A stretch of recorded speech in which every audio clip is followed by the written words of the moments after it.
Olá pessoal, aqui vai mais um episódio do podcast Aquarismo para Todos. Tudo bem com vocês? Eu sou Eduardo Starling e esse episódio aqui está gravado já há algum tempinho, mas eu decidi soltar mais para frente, tá? Vou explicar. Para quem está acompanhando aqui há mais tempo já sabe, né? Eu ia sair de férias agora em julho e estava querendo deixar conteúdo pronto para poder não deixar o pessoal sem ter coisa para ouvir ou para ler nesse meio tempo. Eu até fiz esse episódio do Paulistinha, era para ter saído durante as minhas férias, né? Só que, cara, assim, eu sou um pouco chato com essas coisas. Às vezes alguma coisa eu quero alterar, quero corrigir, quero interagir. E uma das minhas propostas de férias é não ficar em telefone, não ficar monitorando. E assim, eu ia ficar nessa neura durante a minha viagem. Eu viajei com a minha família para fora, ficamos bastante tempo, foi ótimo para descansar a cabeça, né? Inclusive para questão de aquarismo também, embora eu não tenha conseguido ver o que eu gostaria de aquarismo. Mas por conta dessa história, eu decidi que eu não ia mais fazer eu deixei isso pré-gravado. Eu avisei para todo mundo, a gente vai dar uma pausa aqui, ninguém vai morrer por causa disso, né? Aí resolvi dar uma pausa aqui 2 semanas, para não ter nem newsletter, nem episódio. Então tá aqui para vocês um episódio sobre Paulistinha, saindo agora, finalzinho de julho, né? Espero que vocês curtam. Um peixe que eu descobri muita coisa, um peixe super versátil, super fofo, assim, de ter, mas que tem umas curiosidades bacanas. Aproveitem aí.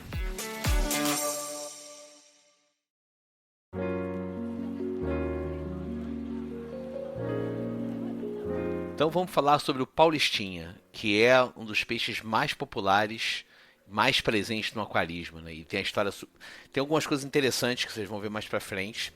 E eu vou tentar pegar parcialmente aquele formato que eu fiz na temporada passada, de tentar pegar as origens do peixe, principais características e alguma curiosidade, né? O peixe que a gente chama de Paulistinha, ele é conhecido fora como Daniel Zebra Daniel, tá? Quando eu conheci, o nome científico dele era Brachydaniel herio, né? E agora acho que foi reclassificado, agora é Daniel herio, o gênero mudou. Ele é originário do sudeste da Ásia, em especial Índia e Bangladesh, né? E ele além de ser famoso no aquarismo, ele é muito famoso também para pesquisa científica. Então, galera, os cientistas que escutam aqui, tem um que eu converso aqui no grupo de WhatsApp de vez em quando, já vão se ligar por que eu estou falando disso, tá? O Paulistinha foi descrito pela primeira vez em 1822, né? Então ele é um dos primeiros peixes a figurarem no aquarismo e que nunca perdeu popularidade, né? Ele foi descrito por 2 pesquisadores holandeses, ou dos Países Baixos, não sei como é que fala. Para mim, eu falo de holandês, que é o professor Max Weber e o professor Beaufort, em 1916. Tá? Mas ele foi levado antes disso, ele foi levado para a Europa em 1907. Eu até vi alguns registros de desenhos deles em 1907. E logo depois também levado para os Estados Unidos, né, em 1912. E provavelmente, o pessoal fala assim, não tem muito. Foi difícil achar um pouco de histórico do Paulistinha. Confesso que para Beta e King foi muito mais fácil, tá? Mas os registros dizem que o pessoal que ia para então Índia, que era uma possessão britânica, nas viagens de volta trazia eles nos barcos para poder vender, fazer um caixa extra. Mas o curioso é que o Paulistinha nunca foi um peixe caro, né? Hoje é um peixe baratinho e, pelo que eu vi, ele sempre foi tido como um peixe barato, né? Mas era um peixe legal, alegre, bonito, resistente. Então ele sempre figurou no hobby, né? Poucos peixes assim ficaram tanto tempo quanto o Paulistinha, né? Eu falei do Guppy na temporada passada, que foi um deles e tal. Mas é impressionante como ele é um peixe popular assim, no mundo inteiro, né?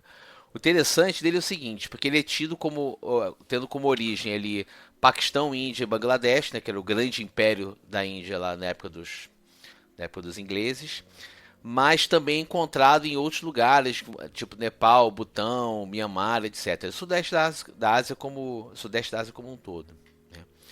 Agora, interessante é o seguinte, ele é um peixe de água fria, mas é um peixe altamente resistente. Então, você acaba encontrando em outros ambientes. E aí tem casos, por exemplo, de zebra, né, de paulistinha, ser introduzido lá nos Estados Unidos, Califórnia, Connecticut, Flórida, Novo México, provavelmente por conta de aquarista que soltou na natureza e ele se multiplicou. E também existem ocorrências dele na Colômbia e na Malásia, tudo nesse esquema.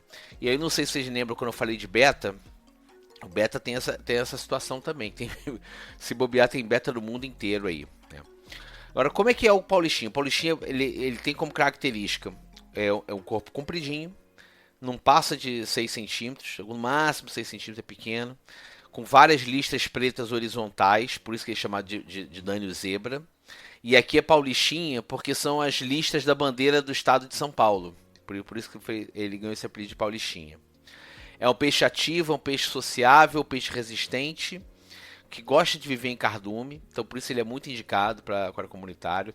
Tem muita gente que usa paulistinha para quando o aquário está terminando de ciclar pela resistência, porque ele vai resistir água com muita amônia, água até com cloramina, água que você não eliminou o cloro direito, esse demônio paulistinha resiste também, né? Super resistente. E é aquilo que eu falei, embora ele prefira águas mais frias, entre 18 e 24 graus, ele aguenta muito mais do que isso, né? Na natureza, o paulistinha dura em torno de 1 ano, difícil passar de 1 ano, mas em aquários entre 3 a 5 anos. Aí eu já falei algumas vezes aqui de como que às vezes a gente coloca um ambiente melhor para os peixes, né, no cativeiro do que ele tem no meio natural. Fora que eu aposto com vocês que 100% dos paulistinhas que a gente tem aqui no hobby são cativeiro. Dificilmente alguém pega um paulistinha selvagem hoje em dia pela facilidade que ele tem de criar, né? No aquário eles gostam de viver em cardume, tá? Convive bem com outras espécies. Não é um peixe que normalmente é comido pelos maiores com facilidade, porque ele é muito rápido. Não é um peixe que gosta de beliscar outros também, ele fica numa boa, tá? Agora, o importante é que ele é um peixe que gosta de vegetação, então especialmente o pessoal do plantado, embora as pessoas criem paulistinha com qualquer tipo de aquário, né? Mas ele gosta de vegetação, de ficar andando no meio, sair, voltar, aquela coisa toda. E ele desova com extrema facilidade, tá no meio do cardume, vai lá, de repente a fêmea solta ovo, mais fecunda também. Só que quem tem comunitário normalmente não vê esse tipo de coisa, não vê isso acontecer, né? E aí os ovos vão descer, que tiver de bobeira lá embaixo vai comer e pronto. A não ser que você queira realmente reproduzir os bichos, tá? No mercado você acha ele, tanto do normal, quanto tem um outro paulistinha que até hoje eu não sei se é outra espécie. E aí eu vou lançar essa aqui e de repente alguém me corrige e faz um adendo. Que era o Frankey, que é o Dânio Frankey, que ele parece ter umas listas falhadas, que é bem bonitinho também. Agora eu não sei se é uma variante do paulistinha ou se é ou é a mesma espécie. Eu acho que é espécie diferente, né? E hoje em dia estão pintando aqueles paulistinhas alterados geneticamente, que eu particularmente não gosto. O pessoal pega paulistinha e enxerta DNA fosforescente.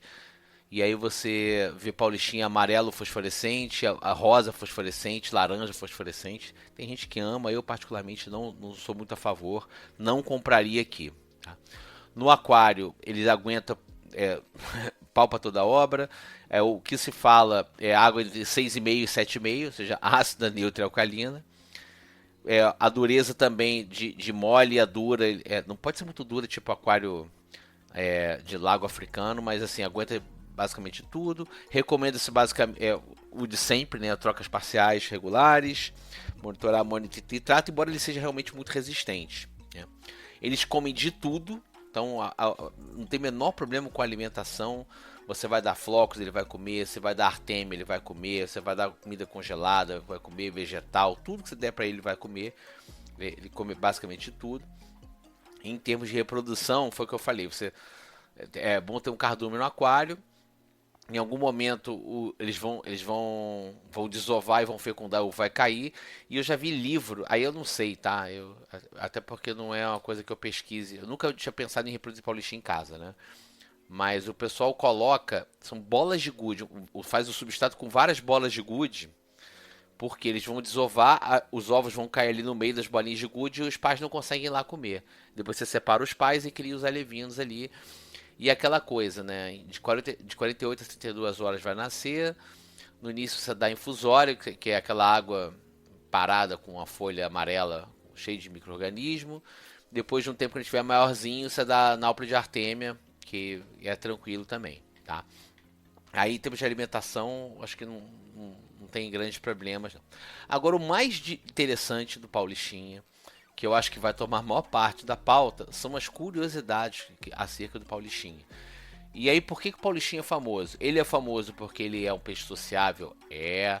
Que ele é um peixe resistente? É. Eu já vi vários Paulistinhas sobreviventes em lojas péssimas de aquarismo, tudo ruim. Já vi todo tipo de maltrato. Então, isso me dá uma certa pena de Paulistinha, porque o bicho sofre pra caramba, né? Com maus tratos aí. Mas o principal do Paulistinha, ele é muito usado para pesquisa genética, tá? E eu comecei a ver, olha como é que eu fui pegar isso daí, tá? Eu tava lendo, aí você sabe, a gente passou por uma pandemia, aquela coisa toda, o pessoal fazendo pesquisa de vacina e tal.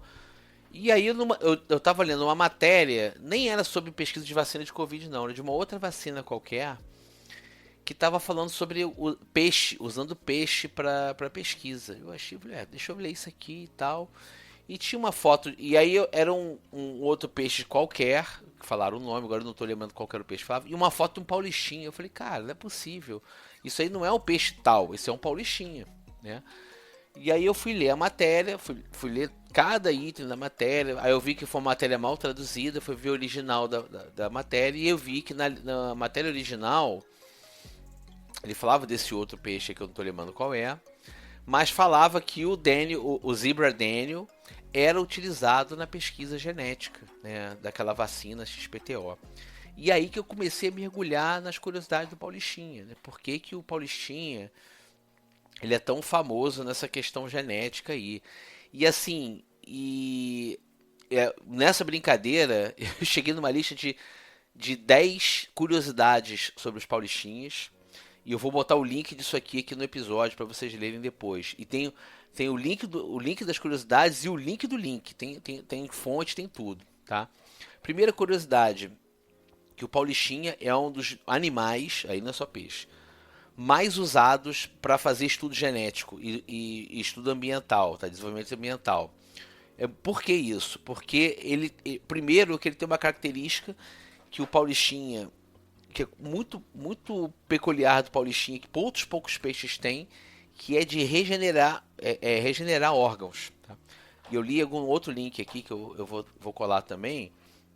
Um caso seguinte, o Paulistinha ele pode perder até 30% do coração dele e esse pedaço perdido regenerar em até 8 semanas. Ele regenera órgãos. Então, por conta disso, ele é muito usado para pesquisa também, né? Segundo fato legal do Paulistinha, tá?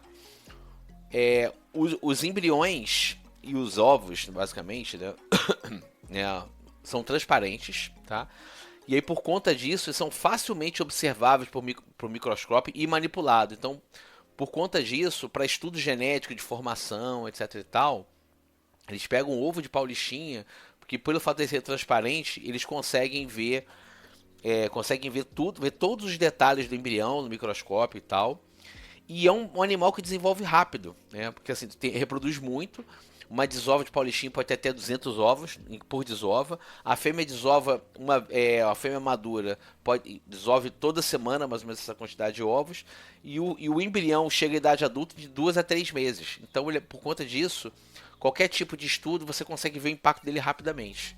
Então, manipulação genética, estudo genético, ele é muito utilizado para isso. Daí que vem essas bizarrices aí de Paulistinha amarelo fosforescente, rosa fosforescente e tal, né? Terceiro, o peixe está passando por sequenciamento do genoma, ou seja, 2001 começou o sequenciamento do genoma dele. Eles estão ainda está rolando trabalho e eu vou deixar o link aqui para a galera ler sobre isso.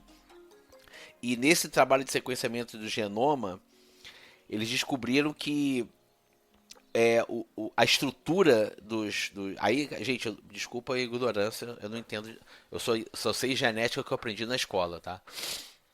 Mas a estrutura genética do Paulistinha é muito similar à dos humanos, embora seja só metade do comprimento, né? O nosso DNA é enorme, o deles é só metade do comprimento, mais ou menos, mas a estrutura é muito similar e isso também explica porque que ele ele é tão utilizado para pesquisa aqui de doença para gente, né? Então, por conta disso, vem a quarta curiosidade. Por conta dessa similaridade, muitas vezes eles usam usam embriões de paulistinhas para criar modelos para testar medicamentos de doenças humanas. Eles conseguem, por exemplo, desenvolver uma determinada estudo genético e testar como é que uma doença ataca uma célula humana, porque a célula tem uma estrutura parecida, e como é que responde a isso. Outra curiosidade também, por conta dessa similaridade, eles conseguem modelar uma versão paulistinha de Alzheimer, de problema de coração, de rim policístico, gripe, tudo que você possa imaginar de doença, eles conseguem fazer a versão paulistinha dessa doença e poder estudar tratamento por conta disso, né? Então eles usam muito esses modelos genéticos feitos com a base de paulistinha para investigar doenças humanas e cura para doenças humanas, né? É um dos poucos animais, e peixes no caso, a serem mandados para o espaço. Isso eu fiquei chocado, como é que eles mandaram peixe para o espaço. Eu até vou ler esse artigo depois com calma, tem um artigo da Science Daily aqui, falando de que eles mandaram paulistinha para o espaço, estudaram como é que ele se comporta em gravidade zero. Eu realmente estou chocado, né? Através do paulistinha, dessa estrutura genética, eles conseguem entender como é que a tuberculose infecta o ser humano e como é que ela atua. E informação de câncer também. Eles conseguem fazer modelagem do vírus, o influenza, o vírus da gripe, para desenvolver tratamento para humano também, né? Não, e tem um outro estudo muito curioso com paulistinha. Cara, eu vou ter que ler para vocês, cara. Você sabe que eu gosto de falar por improviso, mas isso aqui eu vou ler para vocês porque é surreal, tá? Alguns estudos descobriram que uma dose moderada de álcool faz os peixes ficarem mais ativos, enquanto que uma dose mais alta faz os peixes nadarem mais devagar. Para esse estudo aqui, o professor Maurício Porfiri, do Instituto Politécnico de Engenharia da Universidade de Nova York, queria ver como que um peixe exposto ao álcool ia se comportar em volta cercado por peixes sóbrios. Olha que loucura, gente. Então, o que ele descobriu? Que um peixe ligeiramente alcoolizado nada mais rápido do que usou no grupo do que se ele estivesse sozinho. Então, um peixe meio bebum, ele vai nadar mais rápido que os outros se ele estiver no grupo, tá? E aí, qual é a conclusão do cara? Que com uma dose moderada de álcool faz ele ficar hiperativo, né? E ele passa a reagir de forma exagerada aos estímulos quando ele vê outros peixes em volta, né? Outra coisa, essas doses moderadas de álcool fazem que ele fique desinibido, né? Faz ficar agressivo e tem menos medo de coisas estranhas, predadores e tal, né? Então eles conseguiram comparar esse peixe bêbado com os sóbrios e conseguiram ver esse comportamento. Ou seja, utilizaram o paulistinha, por conta dessa semelhança toda, para estudar o estudo de efeitos moderados de álcool. E aí talvez seja a ideia do cara de que de como isso só comporta em humano. Isso eu achei muito surreal. E tem a questão dos órgãos sendo regenerados, que são interessantes, né? Que ele tem essa capacidade, que até então, gente, eu não sabia que paulistinha tinha essa capacidade. O estudo está aqui, eu vou deixar o link. Tá vai ter um link aqui que é o Understanding Animal Research, que aí vocês vão ver as 10 curiosidades aqui. Vai estar aqui na descrição. Que foi essa questão de regenerar órgãos que eu realmente não conhecia. Eu achava que só tubarão e raia regenerava órgão, né? E fica aqui uma coisa interessante também, né? Mas o mais importante disso tudo é o peixe muito assim, por mais que a gente tenha dó, né, que ser usado como cobaia, né? Mas é um peixe muito importante aí na pesquisa genética por conta da similaridade, resistência, facilidade de manuseio, né? De vez em quando você vai ver alguma notícia de jornal, você vai ver aí que tem coisa relacionada, que tem algum paulistinha envolvido na história aí também.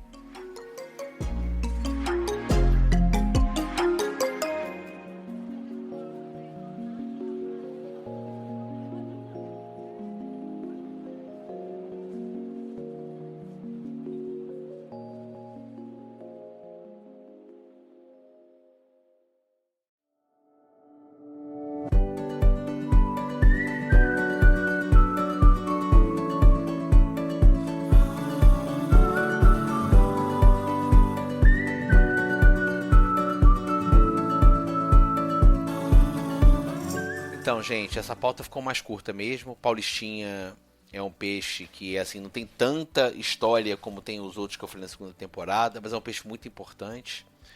E aí foi daí que eu fui catar essas curiosidades da genética, do estudo genético dele. Para nós aquaristas, ele é importante principalmente por ser um excelente peixe para um aquário de iniciante. E aí, é assim, é óbvio que eu não costumo sugerir peixe para aquário pequeno, porque cabe, porque dá. Mas é um peixe que é pau para toda obra, né? Eu não teria ele num aquário pequeno, de até 30 litros. Mas assim, é um aquário mediano. Essa temporada eu falei de um aquário médio, né? Já é um aquário ótimo para você ter lá uns 5 paulistinhas ali. Eu acho super legal. Eu pretendo ter um aquário maior. Esse meu de disco um dia, se eu mover os discos para outro lugar, eu tô pensando em fazer um comunitáriozão nele. De repente eu vou ter paulistinha e tal. Vou fazer uma coisa diferente. Eu acho que caberia também. E assim, é uma ótima sugestão de peixe aqui, né? Eu até falei, quando eu falei do aquário mediano, eu falei, pecilídeo, aquário comunitário. Cara, quando eu monto um aquário comunitário multiespécie, e eu vou naquela lógica de peixe superfície, peixe meia água e peixe fundo, superfície, de cara eu penso em paulistinha, tá? Antigamente eu passava do Dani Balabárico também, mas acho que o paulistinha é muito mais legal, assim. De cara eu penso no paulistinha, peixe ótimo para ter em aquário também. E esse é um dos motivos de eu deixar essa pauta aqui para falar sobre o paulistinha, tá? Apesar de ser mais curtinho, eu espero que tenha sido satisfatório para vocês, tá? Qualquer dúvida, questão, crítica, puxão de orelha, me manda mensagem. O meu contato vocês podem pegar aqui no aquarismoparatodos.com.br. Aí vocês podem comentar a postagem desse episódio. Pode mandar e-mail, tem o link pro meu e-mail. Pode falar pro WhatsApp, fique à vontade. Instagram também. Embora o Instagram seja um pouco abandonado, né? Mas enfim. Mesmo eu viajando, né? Esse programa aqui provavelmente está entrando nas minhas férias. Deixa lá que em algum momento eu vou responder. De preferência se vier por e-mail, tá? Porque e-mail e outra coisa. Porque o direct do Instagram eu vejo muito pouco, tá? Mas qualquer coisa, falem com a gente aí. Espero que vocês estejam gostando. E até o próximo episódio. Um grande abraço para vocês.